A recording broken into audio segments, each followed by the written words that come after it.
ଅସ୍ତରଙ୍ଗ ଜାହାନିଆ ପୀର ଜାହାନିଆ ସମୁଦ୍ର କୂଳରେ କୁମ୍ଭୀର ଦେଖିବାକୁ ମିଳିଛି। ଆମେ ଏବେ ଆସିଥିଲୁ ଏଥର ଅସ୍ତରଙ୍ଗ ଜାହାନିଆ ବୁଲିବା ପାଇଁ। ଦେଖନ୍ତୁ ମୁଁ ଦୂରରୁ ଦେଖିଛି କୁମ୍ଭୀରକୁ, ଏଠି ମୁଁ ଆପଣଙ୍କୁ ଦେଖାଉଛି ଭିଜୁଆଲଟା। ଦେଖନ୍ତୁ ସେ କୁମ୍ଭୀର ଅସ୍ତରଙ୍ଗ ସମୁଦ୍ର କୂଳରେ କୁମ୍ଭୀରକୁ ଦେଖନ୍ତୁ। ମୁଁ ଆପଣଙ୍କୁ ଦେଖାଉଛି କୁମ୍ଭୀର। ଦୟାକରି ସମୁଦ୍ରରେ ଯେଉଁମାନେ ବି ଗାଧଉଛନ୍ତି ସେମାନଙ୍କୁ ମନା କରାଯାଉଛି କି ସମୁଦ୍ରରେ ଗାଧେଇବା ପାଇଁ ନ ଗାଧେଇବା ପାଇଁ। ଦେଖନ୍ତୁ ସମୁଦ୍ରରେ ନ ଗାଧେଇବା ପାଇଁ ସେମାନଙ୍କୁ ମନା କରାଯାଉଛି।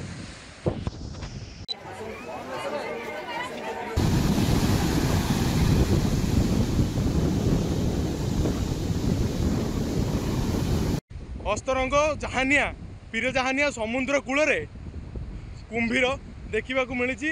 ଆମେ ଏବେ ଆସିଥିଲୁ ଏଥର ଅସ୍ତରଙ୍ଗ ଜାହାନିଆ ବୁଲିବା ପାଇଁ। ଦେଖନ୍ତୁ ମୁଁ ଦୂରରୁ ଦେଖିଛି କୁମ୍ଭୀରକୁ, ଏଠି ମୁଁ ଆପଣଙ୍କୁ ଦେଖାଉଛି ଭିଜୁଆଲଟା।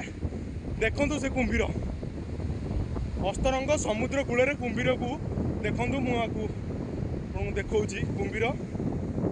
ଦୟାକରି ସମୁଦ୍ରରେ ଯେଉଁମାନେ ବି ଗାଧଉଛନ୍ତି ସେମାନଙ୍କୁ ମନା କରାଯାଉଛି କି ସମୁଦ୍ରରେ ଗାଧେଇବା ପାଇଁ ନ ଗାଧେଇବା ପାଇଁ।